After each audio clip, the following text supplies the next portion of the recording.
Hello there, my subscribers and other YouTubers. It's certainly been a while since my last video, and it is what, 2011 now. Well, almost a year after, maybe even more, than my last video. So it's been. I mean, I don't want to spend too long on this video because I know you guys don't like 20-minute long lectures. So I'm gonna get my text tool, the big A. I'm gonna make a box. I'm gonna write Artifacto49 in it. Close. And make that text 100 in size. And make the box a bit bigger. I'm gonna move that to the center.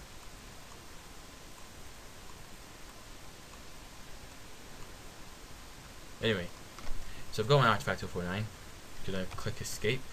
Oh, I'm sorry, not click escape, sorry, what am I talking about? Anyway, so I'm gonna duplicate that layer. Just remember to duplicate. I'm gonna make the bottom layer, make the top layer, sorry, I'm gonna change that to, I'm gonna right click on the top layer, alpha selection, and you should see wherever you selected the words have sort of like a dotted line around it. I'm gonna go my bucket fill tool, which is shaped like a paint bucket kind of falling over. I'm gonna change my foreground to white. I'm gonna click, oh sorry. Ooh, can't believe. On the sub selections, you should see affected area. You should click fill whole selection so that it fills every single thing on what you've selected. Then I'll go to select none. I should have something like that, although I'm not really sure why it is sort of like. Anyway, so once I've made that white, I've got my black layer below it. I'm gonna go to my white background. I'm gonna change the foreground, which is the one that's active. I'm gonna change that to black. I'm changing the background to black. So you should have something like that. What I'm gonna do right now is alpha selection again on this layer, although it really doesn't really make a difference, but I'm just doing this just so I don't delete anything else sometimes, but I don't really think you need to. Go to my rectangle select tool and select a rectangle just about halfway between. I'm going to click delete and select none. So now I have a sort of half of the writing I've got on this. So now what I want to do is click, alpha select the lower layer. I'm going to go and I will now change the color of my text. So I'm just going to choose a color, maybe even red, don't know, a darkish red. Select none. Now I'm just going to go and change the opacity and lower the opacity of my top layer so that it will be, a more glossy effect. So I'm going to lower the opacity, which is on the layers tool box. So you just bring it down to about maybe 35%,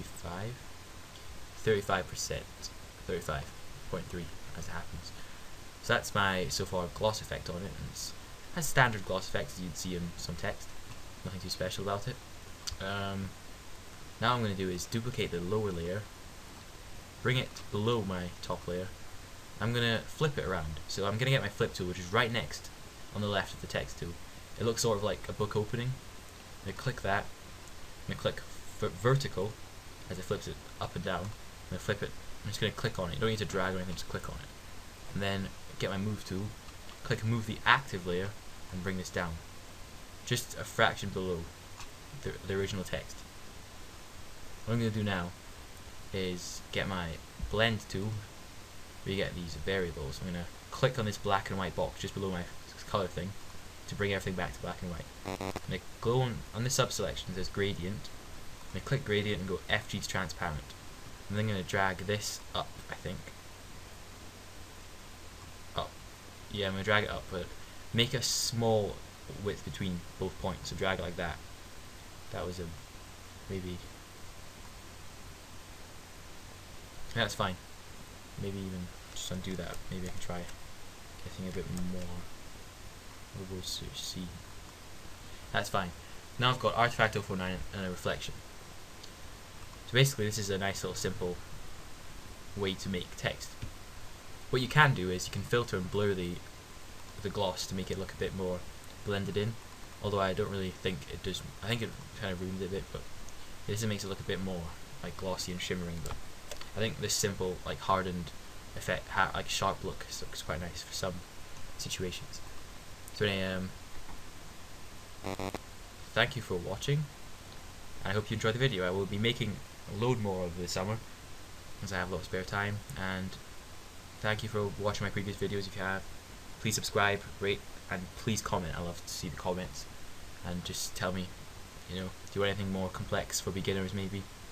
Anyway, thank you for watching.